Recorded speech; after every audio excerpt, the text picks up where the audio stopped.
What are you doing over there? Why are you always going in that drawer?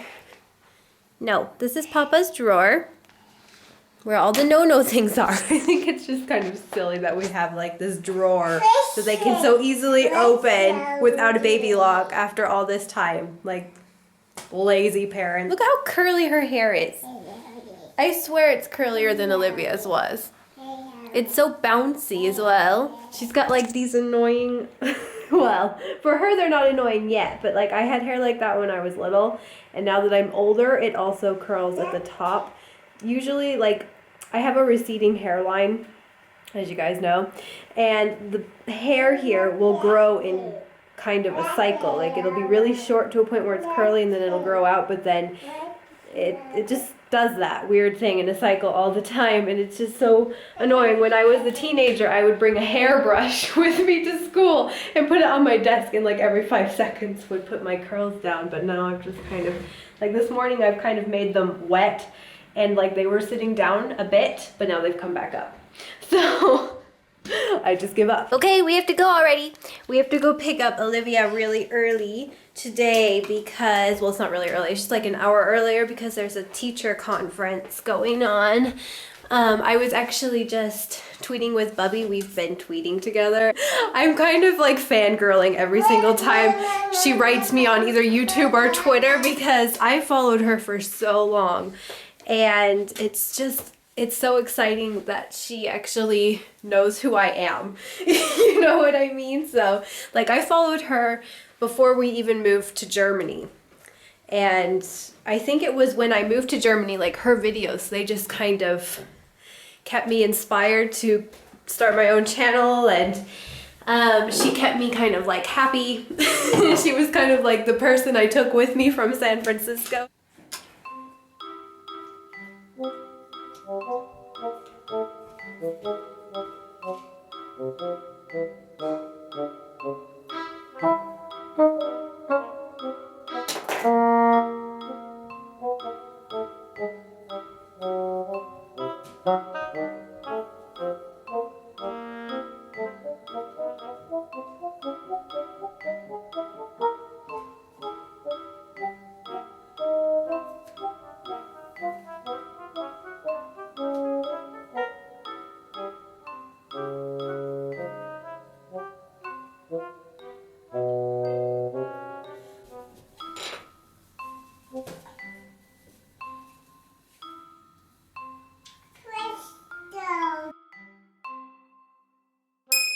Hey guys, so it's already Friday. I haven't filmed since like Tuesday, I want to say, or something.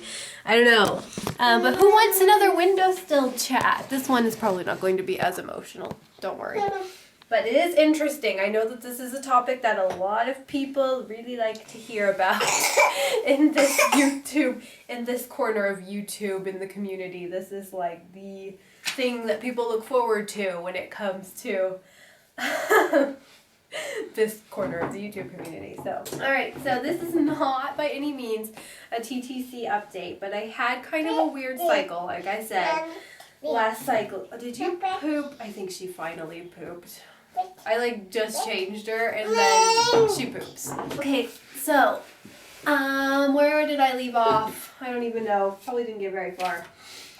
So, yeah, so this last cycle was a little bit, not super weird last cycle, but this one is turning out to be even weirder. So that's why I decided to call my gynecologist, and I have an appointment for next Friday. I wouldn't say, she and I both don't think that the symptoms are like emergency symptoms. She knows that I'm really stress prone, and she's quite backed up at the moment. Like her nearest appointment was December 9th, and I managed to talk to her on the phone to convince her into getting me in earlier. Yeah, so today I am on cycle day 13, which, by the way, I got my positive ovulation test today. I have it up there. I was going to show you, but Leia's in the way here. I got my positive ovulation test, which is like textbook day to get your positive ovulation test. I usually get it anywhere from cycle day 12 through 16 being kind of the latest usually. I have all my cycles for the past like 6 months here. They range anywhere from the lowest being 25 days, which this cycle was. Normal periods range is usually anywhere from 24 24 days or 23, something like that, maybe 22. I think it's 22 days until 35 days would be kind of the maximum. So it's still in the normal range. So, but it was short for me. Like I usually have anywhere from 28 to 30 day cycles. It's not really the concern. So I've had some random bleeding. Basically, cycle day 24, before my period came, I had some pink spotting that just stopped. And I was confused because I thought it was just going to start as my period, but it was like pink spotting, just very random. I don't know, I didn't really think anything of it. And then the next day I got my period. I was like, okay, that's probably why I had that little spotting experience. So then my periods are usually about 5 days. They're pretty medium to light flow periods. Cycle day 6, I had still some spotting, but nothing much. And then cycle day 8, I had like clear cervical mucus that had a tinge of blood in it. And still, it didn't really worry me all that much. And then cycle day 11 and 12, I had like a gross, this is disgusting. I'm really sorry if this is too much information. Just turn it off if you're not into this kind of stuff. But I had like a yellow discharge that looked like snot and it had blood in it. And that freaked me out, and I was like, okay, I'll call my gynecologist. That was the night time, so I couldn't call anybody then. So I was like, I'll call my gynecologist the next day. I call her. She was not in the office that day, and then I had some more yesterday. I have not had any yet, but I'm still just kind of waiting to see if I have any more. And I looked up all kinds of things online about bleeding between periods and whatnot. And there are some scary explanations that came up. There are some mild explanations that came up. There are some annoying looking ones that came up.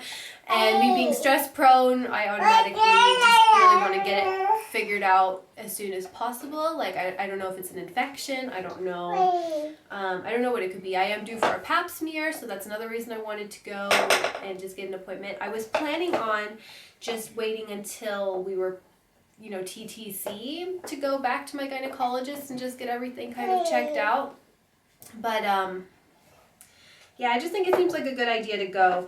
And I think it's actually kind of a good idea as well to, like, go ahead and get that out of the way, like, long before we plan to start trying. Just that way, if there is a problem, we can fix it before we want to try for a baby, because it's always annoying when you, like, have a plan and then if something's wrong and then it's going to take forever, that's annoying. So, but overall, me and my gynecologist talked on the phone. She doesn't think that it sounds like anything too serious. She said some women have ovulation bleeding, and she said sometimes that can be highly fertile. That could mean that you're highly fertile at the moment.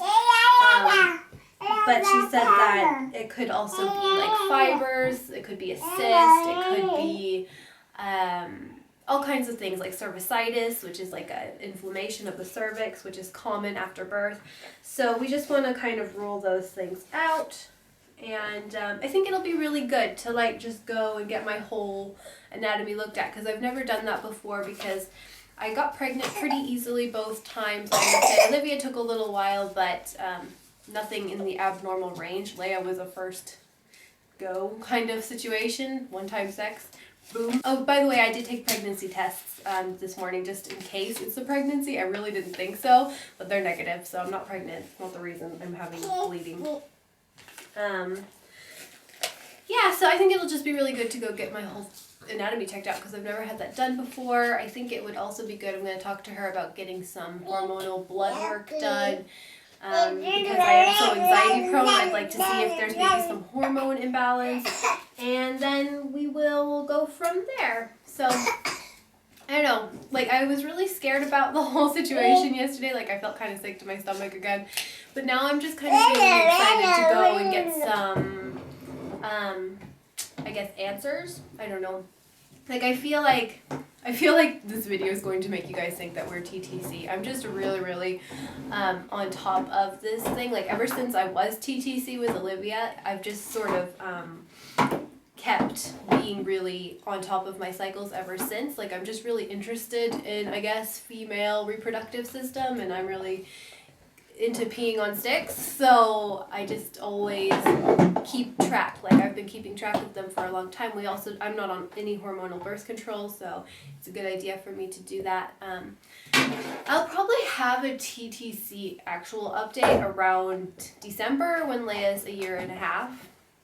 Not because I think we're going to try then, but well, I'll just have an update probably after I get like all my stuff checked out. Yeah, my actual guess as to when we will start trying, I think the earliest is probably early summer, late spring, just because I want a bit of a larger age gap between the two the next time, because 2 right on top of each other was really difficult. I can't imagine having 3 like in a really close age range. I would really like her to be close to rearing into kindergarten by the time we have the 3rd one, which would probably be trying around summer. This little one's like, Mom, why don't you want to play with me? Is it because you're so stressed out again, Mom? What's up with that? Stop stressing. Life is all just playing and eating and sleeping and then playing and then eating and then sleeping. There's nothing to worry about. You're so cute. But yeah, like this whole situation has actually kind of made me broody. Well, there's a couple things that have made me broody lately. Like one, Finley is so freaking cute. And then like, to imagine that something could be wrong with my reproductive anatomy just sort of put me on like it just freaks me out, because you know that we want more kids, so I'm just like, I don't want there to be anything wrong. Yeah, so it just sort of made me feel very protective of my reproductive system, I guess. Just this whole situation, because I have always been so textbook. Like all my life, like super duper textbook. So for something unusual to be happening, it just put me on edge. And I don't like it, and I wanna figure out if it's something we have to fix, basically. But it's probably nothing according to my gynecologist, so we'll see. Show me, are you wearing your Halloween costume? Stand up. You see it? Wow, pretty. Whoa, it is full on fall now. Look at that. It actually really does feel like the day before Halloween. I'm so excited about tomorrow. I'm like the only parent who brought their child dressed up to school. So you guys got a little peek of Olivia's Halloween costume. She's going to be a ghost. But we didn't do her makeup or anything like that today yet. That's for tomorrow. And Leia's is a surprise. Let me see your dress. Let's show everybody your dress. This is a little sneak peek.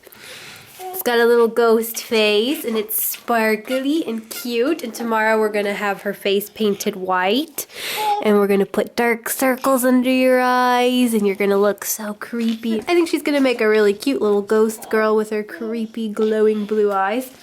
And Leia Bug is still a surprise. I'm not giving away anything. Right guys, so I gotta go because I'm gonna edit the vlog and make dinner, and I'm making apple crumble again. We have apple crumble like every single day. But yeah, I'm gonna go. Eating a date right now. It's been forever since I bought Medjool dates because they're so expensive, but I had to make the exception. Follow me on Instagram if you want to see pictures of the girls in their costumes. And I'm gonna go. Bye bye. Happy Halloween. We say happy Halloween. Say happy Halloween. Happy Halloween. Good job.